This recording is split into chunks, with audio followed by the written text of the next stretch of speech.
Episode 1. Loneliness. The first floor of Herbert Piaget's mansion was buzzing like a beehive. Guests negotiated deals and toasted to fruitful cooperation, argued about art, hid conspiratorial whispers and grins behind their wine glasses. When the ambient music died down, people put a stop to their conversations and turned to the podium, clutching their bitter numbers in anticipation. A tall woman approached the podium to the sound of vigorous applause. A cloying, deliberate, loud scent of peat perfume trailed behind her like a cloak, reaching each and every nose in the room.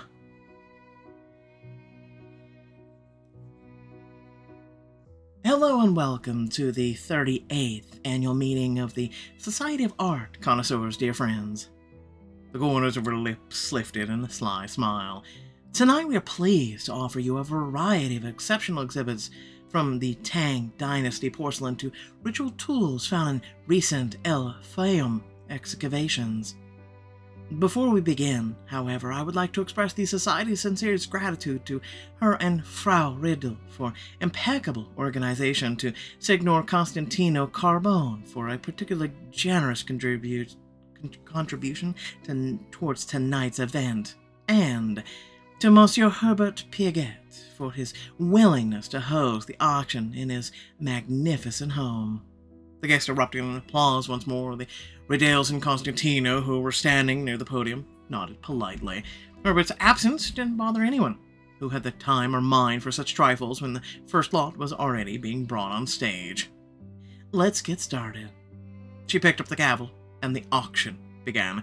Onyx was sitting on one of the last rows with her tail tense and slowly swinging from side to side, betraying her worry. Nova had yet to return. The Anamorphix exhaled and irritated and forced herself to calm down. Hearing someone shout out a sum, she remembered where she was and that she had a certain role to play. She held up her bidder number. 30,000. This random bid inspired the woman behind the podium, and Constantino gave Onyx a displeased look. Going once, going twice. Oops. Fortunately, some man in the front row was ready to bid 35,000, and Onyx relaxed a little, returning her gaze to the doors. A whisper, inaudible to anyone but her, escaped her lips. Why can't I feel you, Nova? The next lot is my personal favorite. I already envy its future owner.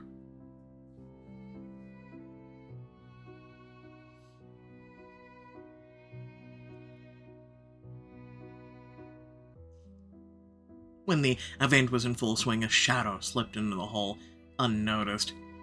She silently approached Constantino from behind and touched his shoulder. There you are. Tell me how it went when the auction ends, if it can wait. Pausing to look her over, he stated, Are you all right? Nova shrugged, shaking her head. I began to feel sick in the middle of my conversation with Piaget. She put her hand on her stomach and grimaced. Must be something I ate. I can't stay here any longer. I need some fresh air. I see. In that case, I'll meet you outside later. No, I'll find a taxi. We can talk back at the apartment. Not waiting for his answer, she turned around and quickly walked out of the hall, sticking to the shadows. Noticing her silhouette, Onyx frowned. The sight of her should have been a relief, but the Anamorphix only felt more uneasy, realizing that her connection was still broken, somehow. Still, it would have been foolish to put their entire operation at risk. She decided to wait until the end of the auction to talk to the witch.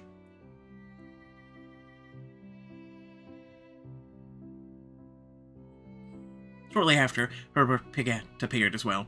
Seeing that many of the exhibits had already been sold, he grumbled to himself, picking up a number from the table. When the bidding was over, the guests mingled with each other to discuss their purchases. Onyx walked up to Constantino and tugged on his sleeve. The vampire grimaced and interrupted the conversation and turned to her.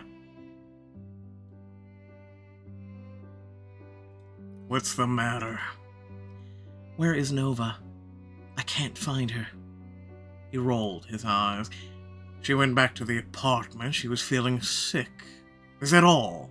I would like to get back to my conversation. He turned away without waiting for an answer. Onyx wrinkled her nose and went towards the exit.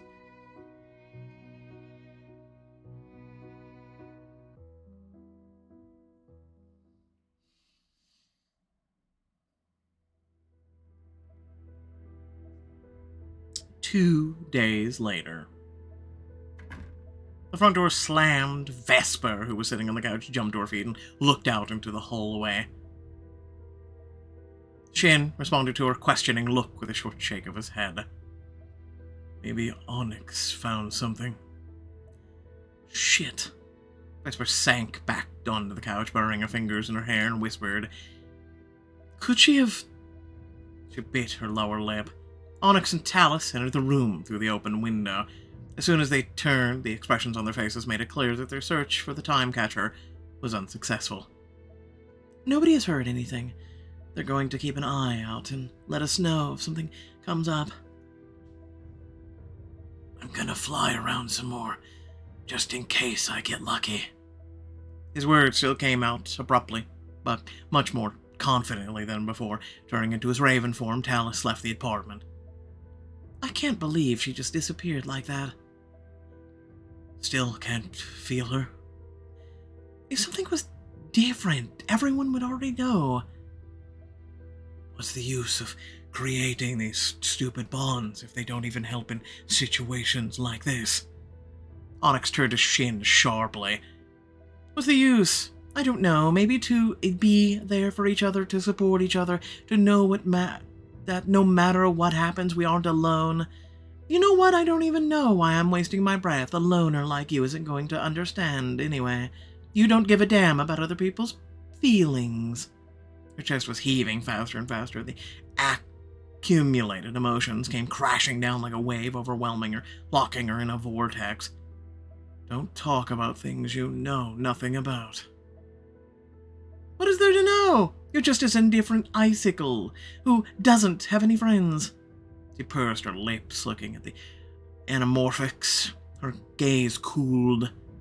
I used to. All of them are dead. Onyx shivered, her cheeks losing color. They froze in the bitter fallout of their argument.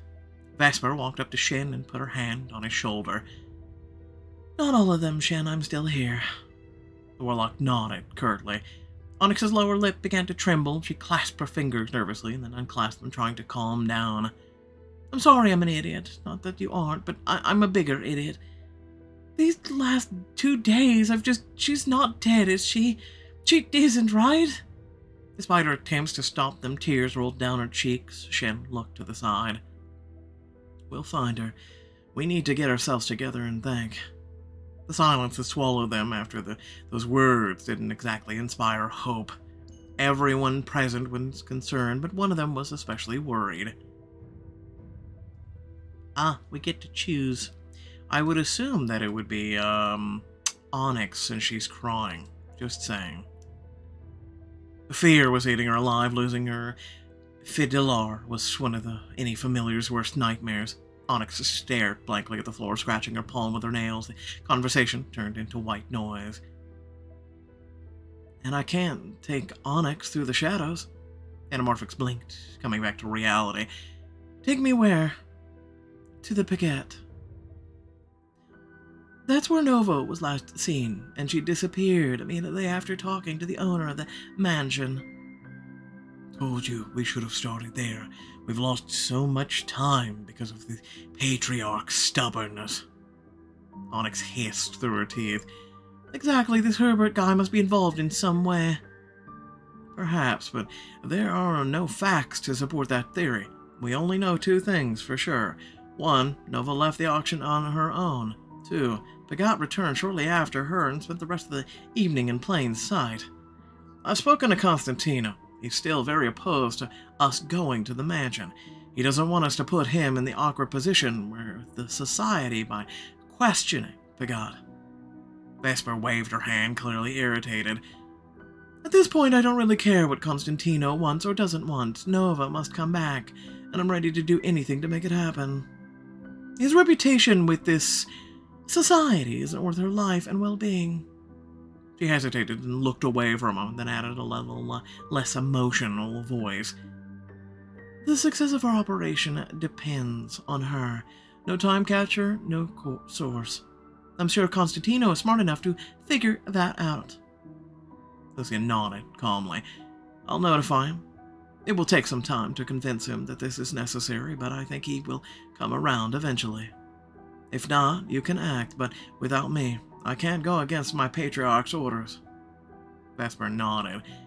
Tell him that we want to go later this evening. Hopefully Constantino doesn't somehow let that slip. Nova was lying on a cot with her hands folded on her stomach. She scratched her reddened shoulder again. There was flecks of dry skin under her nails, and she winced, brushing them off. She sat down. The tightness of her dress was driving her crazy. Such a pity nobody warned me I'd be taken hostage. I would have worn something more comfortable. Reaching behind her back to try to loosen the ties yet again, and yet failing again, Nova remained seated, staring into space. Utterly exhausted, she didn't have the strength for even the slightest emotional reaction. Sniffing, the witch blinked. The room was still submerged in an indifferent silence. How long have I been here? She tried to recall how many times she had food brought to her. If this is any indication, it's been 2 days since the auction. 2 days only. 2 days already. I want to be anywhere but here. I can't breathe. Realizing that she was starting to panic again, Nova forced herself to calm down. She thought back to how she got caught in this web.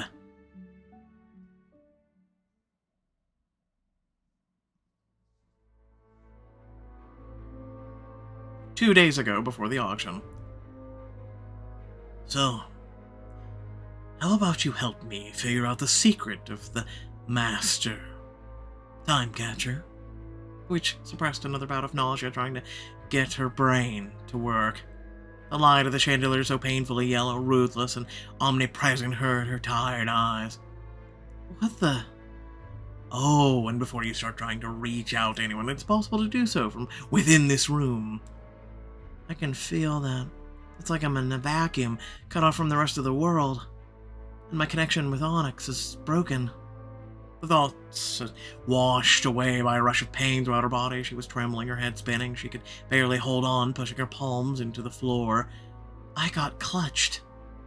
As if to confirm her confusion, a trickle of blood ran down the skin above her upper lip. Relax, don't move, try to get up, relax. Knowing that resisting the clutch was pointless and any physical effort would only make it worse, Nova relaxed her arms and carefully lowered herself into a supine position. That's right. Get some rest. Straining to open her eyes, she looked at Herbert, trying to figure out exactly what was going on. Her fear gripped her in its icy hands. She wanted to fight back, but she knew that the advantage was not on her side. You know who I am. The god smirked, slipping his hands into the pockets of his trousers. As it turns out, I do. What have you done to me? I led you through an activated Descartes gate. I assumed you would get clutched. Very few people would be able to go through an unexpected teleportation without consequences, especially teleportation fueled by such energy. Descartes gate? She had never heard of such a thing, but decided not to ask. There were far more important matters at the moment. I apologize for the inconvenience. Why am I here? He nodded towards the painting hanging behind the protective glass. I already told you, you're here to help me solve the mystery. That should have been your first question. I can be anyone. Who you are, now that's what truly matters. Nova wanted to continue asking questions, but a strong cough crushed her lungs. I know you're probably very curious about what's going on, and I promise to tell you. But first, Herbert, who had been standing at a distance all this time, began to approach. Glaring at him, she clenched her fist. Whatever he was going to do, she wouldn't give up without a fight, even through the clutch that made her a terribly easy target. I'll give him a hell anyway, if he as much tries to do something to me. Noticing the witch's expression, the god raised his hands and stopped a step away from her. Oh, easy. I just wanted to give you this. He squatted and took a small bottle out of his jacket pocket. Take a look. A very effective tincture. It will help you recover. Opening his palm, he extended his arm. She squinted, licking her dry lips. He could be lying to me. He needs me healthy and ready to use presents. He won't gain anything by poisoning me. Nova took the tincture. Her fingers were shaking with tension. She almost dropped it. Removing the cork, she drank the translucent bitter liquid. She felt a little better. The trembling subsided, but she didn't gain much strength. It's effective, but slow. It will shorten the recovery period by half, but you still won't be able to use your presence in the next couple of hours. The catcher exhaled and sat up slowly, pressing her palm to her damp forehead. Meanwhile, Herbert took a silk handkerchief from his jacket and handed it to her to wipe away the blood. Now we can talk. Bagot got up and took a couple of steps away again. So, you were looking for the lost Raffaello painting. You found it, or rather it found you, through me. But that's a minute. Congratulations on your success. Every word, every sound oozed with caustic self-satisfaction. He clapped his hands a couple of times and opened his arms in a flourish. I'm very curious, however, why did you need the portrait of a young man so badly?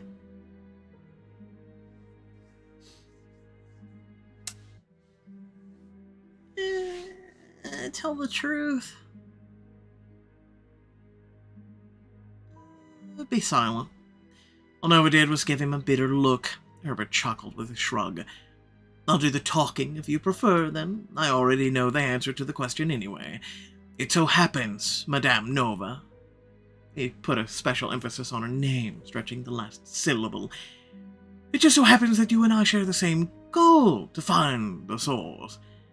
Although I've been chasing it significantly, and I mean significantly longer than you have, the painting has been in my possession since its mysterious disappearance, but I still haven't been able to discover its secret. Since its disappearance, how old are you? I'm old enough, but back to the portrait. The man approached the painting. I studied it thoroughly. I conducted countless examinations, but, as you can see, that hasn't gotten me any closer to the source.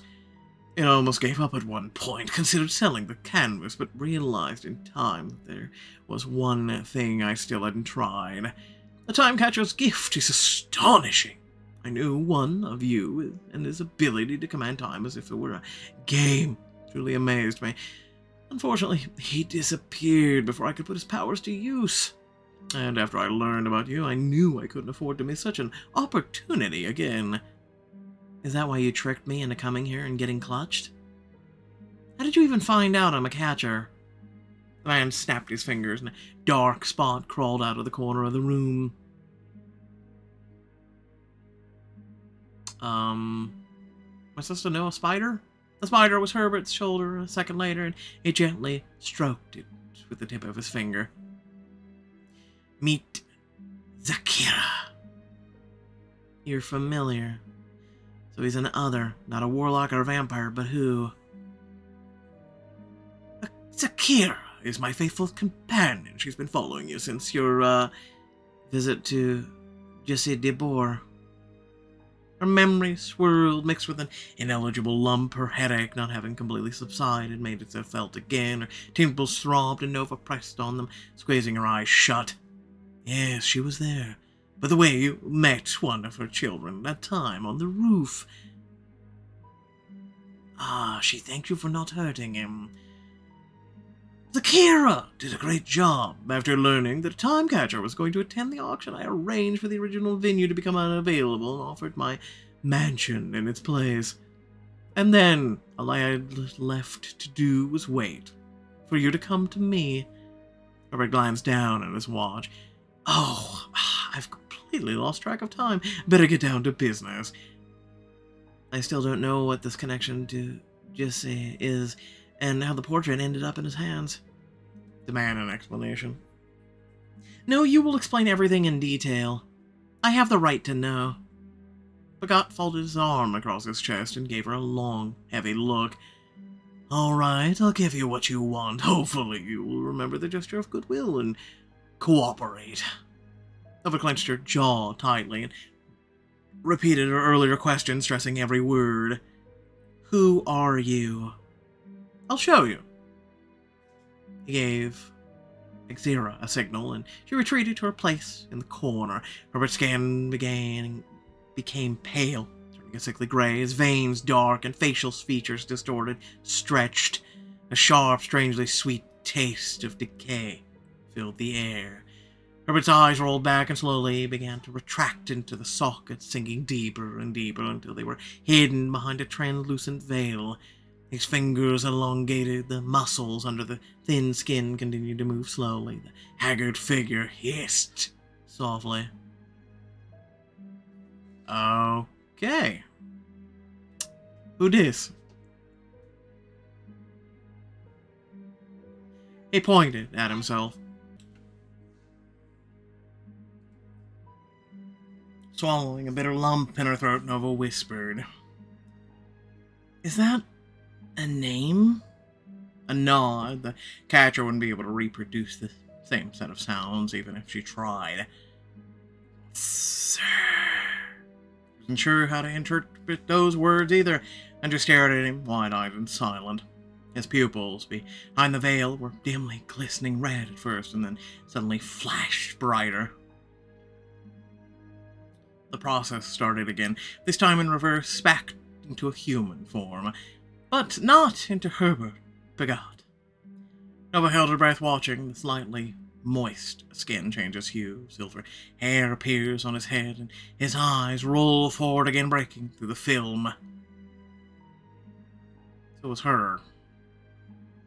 What? I take it you've never heard of polymorphs.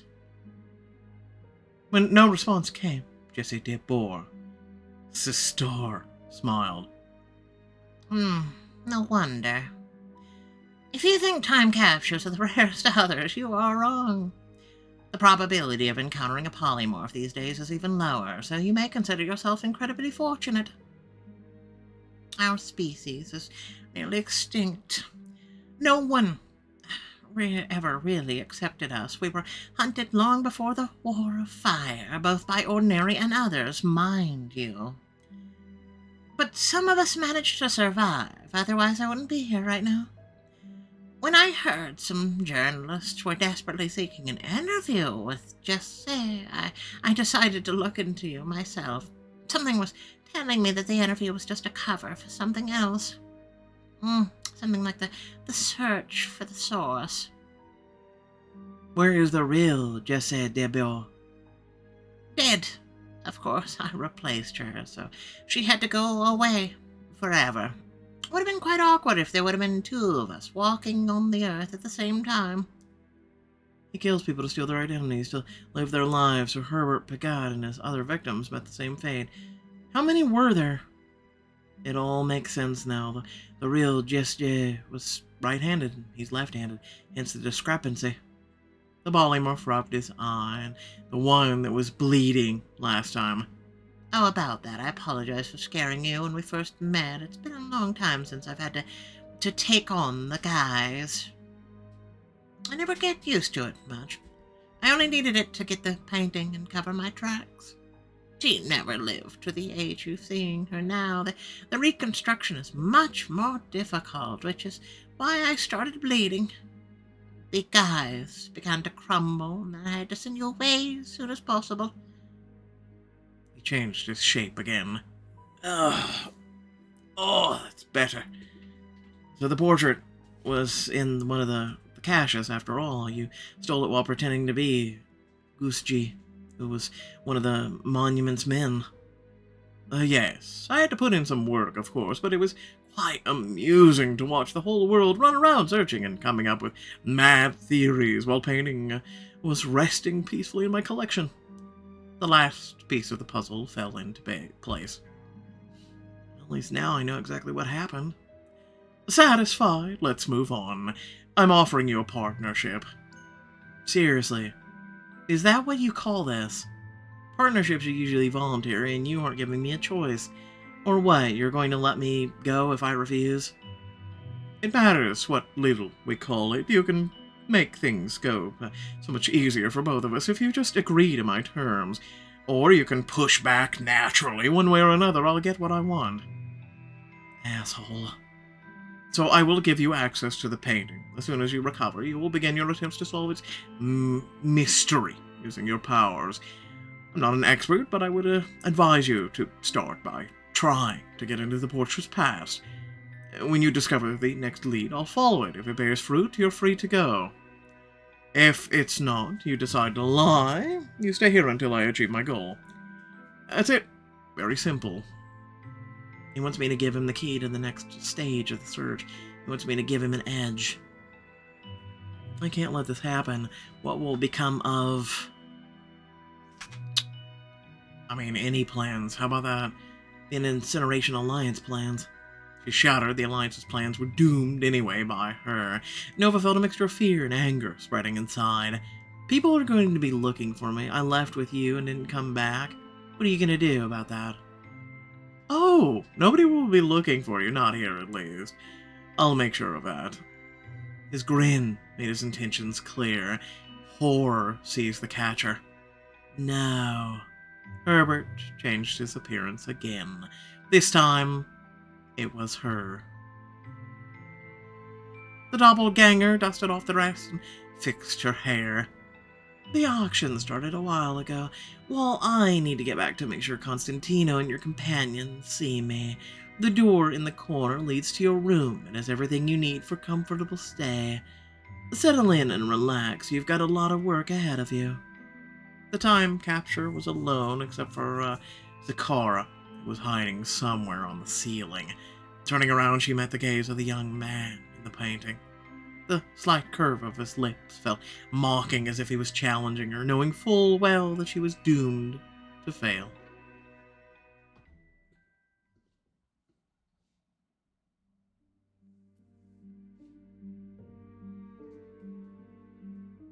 Present.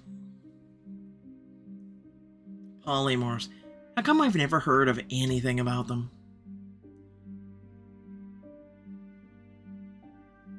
When facing creatures with such abilities, one needs to be on their guard. I think you should be on your guard, period. She heard a familiar beep immediately after. A small compartment in the wall opened and someone pushed a plate of food, a bottle of water, and a set of clothes into the room. The panels of the wall parted. Behind them was a pane of glass. He stood on the other side. Good afternoon. He spoke in a small microphone, and the sound passed through the speakers installed in the cell. I suppose the dress is rather uncomfortable, so I brought you a change of clothes. I hope you like it. I picked them out myself. I take it you haven't achieved anything yet? Nova responded with an emotional stare. She never touched the painting. She'd been thinking about what to do for 2 days, but no clever ideas or strategies came to mind. She found herself at a dead end. Even if I manage to find the next clue, who's to say he won't kill me after making sure I didn't lie? That's okay. I've been waiting for years. What's a few more? Dinner will be on schedule. We'll be having a roast rabbit tonight. I'm sure you'll enjoy it. His deliberate, casual tone made the hairs on the back of her neck stand on end.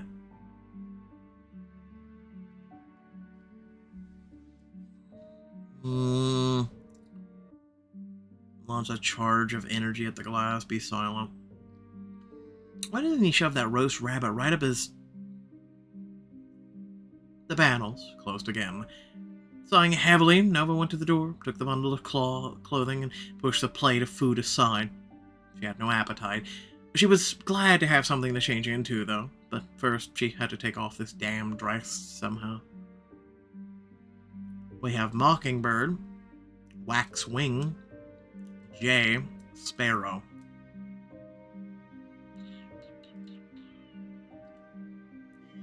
I go with Waxwing, I guess. It's a tie between that and Mockingbird. I'll do Waxwing, though.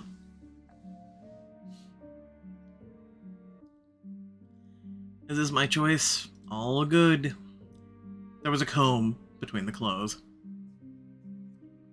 Messy waves. Messy waves.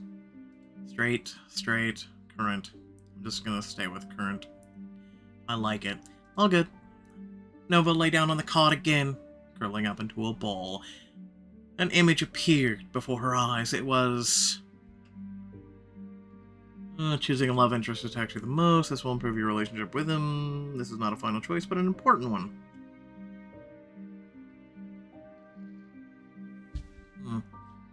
Renato's on the list now, I say. A quiet place in nature is usually my go-to, but since it affects relationship, she's probably worried if I can't feel her, then she's lost her connection with me too. Nagging feeling fluttered in her chest. I miss her. The following scene contains mentions of uh-oh. She pinched her left wrist where the red-hot metal had left its mark on her skin. Closing her eyes, she began to whisper. We are unworthy servants. We have merely done what we ought to do. Merely done what we ought to do. Unworthy servants. She muttered, rocking back and forth until these words sobered her up. Until there was nothing left in her soul but dry ashes, at least for a while. She was exhausted, even though all she did was stare at the ceiling. Apathy, derealization quickly replaced all of her stress and worry. Nova felt like she was falling into the abyss, losing her ability to experience the world around her. Everything seemed surreal, fabricated, and it was more frightening than being imprisoned. The witch closed her eyes, wrapped her arms around her shoulders. She dozed off and had a dream.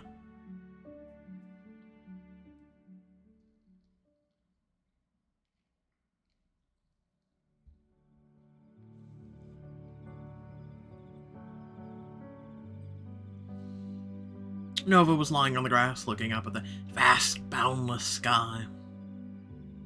A full moon smiled at her like a proud mother, reaching out to her with its silver rays, sheltering her from the night's cold.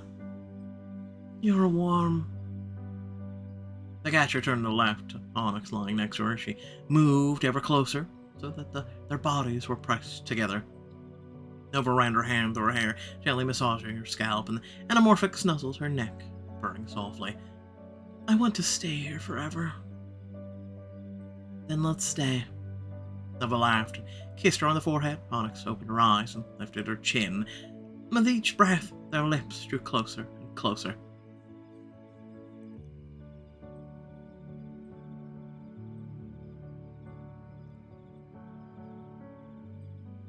You know what? I'm gonna name it Hope. Because why not? Hope! Cutscene was added to your profile. That's nice. But in the next moment, everything was plunged into pitch darkness.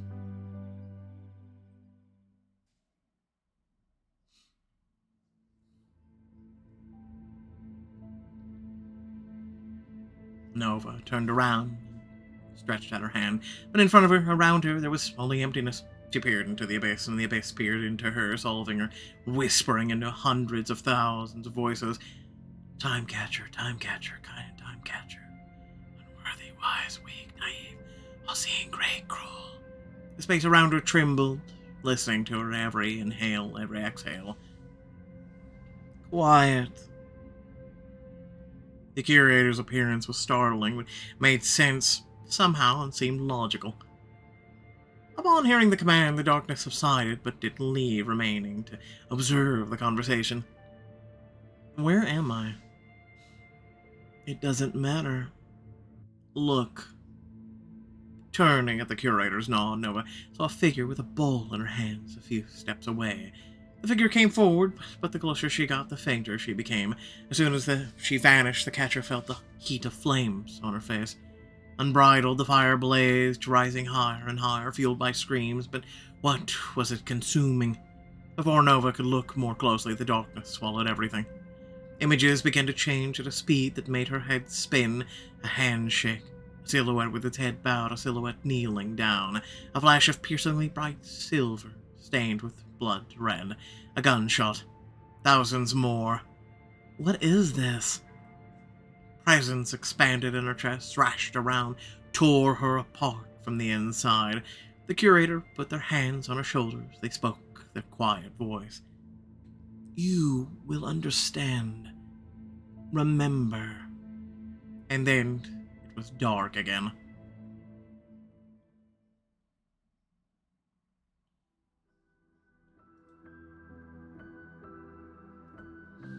Nova sat up in the bed abruptly, gasping for air. Her palms feverishly slid across the bed, gripping the sheets. Her heart raced as if she wasn't sleeping, but running away from the most terrible of monsters. She eventually managed to steady her breathing. Just a dream, just a dream. Who knows what those visions meant? The burning sensation in her chest, however, suggested otherwise. I need to distract myself or I'm going to lose my mind for good. Rising, the catcher went through the small door. Standing in front of the painting, she hugged herself. I could threaten Herbert, tell him I'll destroy the portrait if he doesn't let me go. Who knows how that could end, though. I can't allow for the painting to actually be ruined, otherwise everything will be lost. Nova lightly ran her fingertips over Raffaello's Santi's brushstrokes that he made 5 centuries ago. Even touching the canvas felt wrong, so she withdrew her hand. I could try to rewind time to see what it looked like before. Maybe the clues hidden in the underpainting. But if so, would I be able to go back 500 years? I highly doubt it.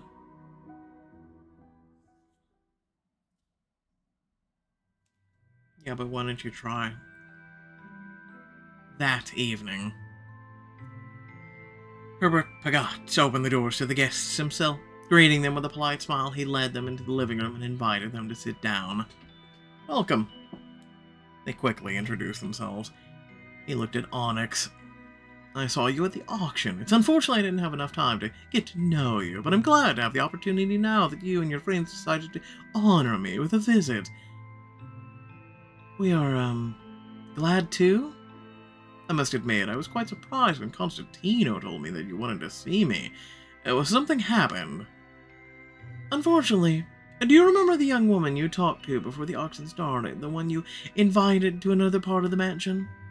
Of course. Nova. I was late because of her. He cleared his throat, breaking off in the middle of a sentence. Excuse me, I'm still somewhat disappointed that I missed the first part of the bidding.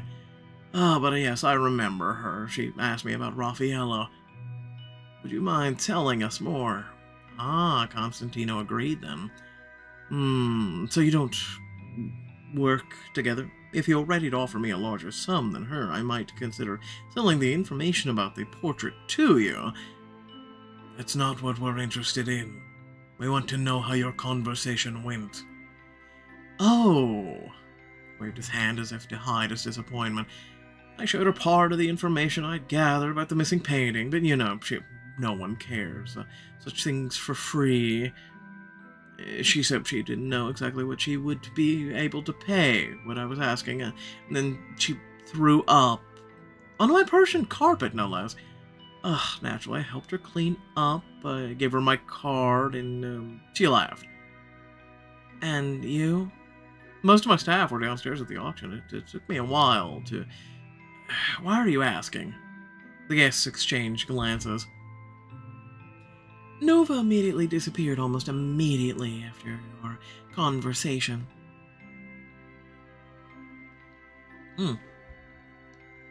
Disappeared? Oh my, that's very unfortunate.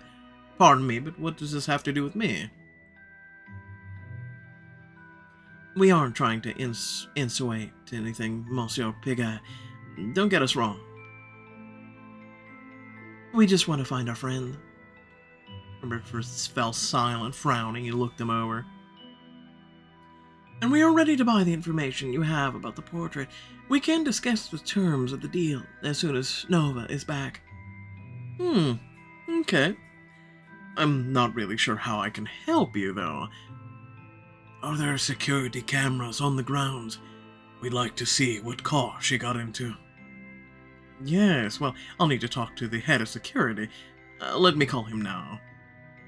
Shen suddenly got up from his seat.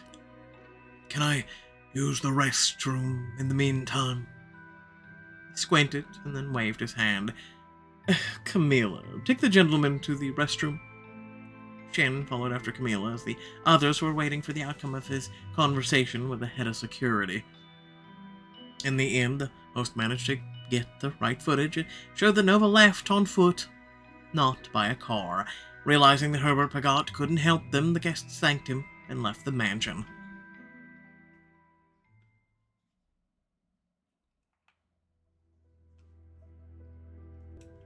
Shin teleported Vesper back to the apartment. Lucian and Onyx returned through the shadows. All eyes immediately turned to the warlock. "Did you find anything?" "A bunch of spiders. And traces of teleportation magic."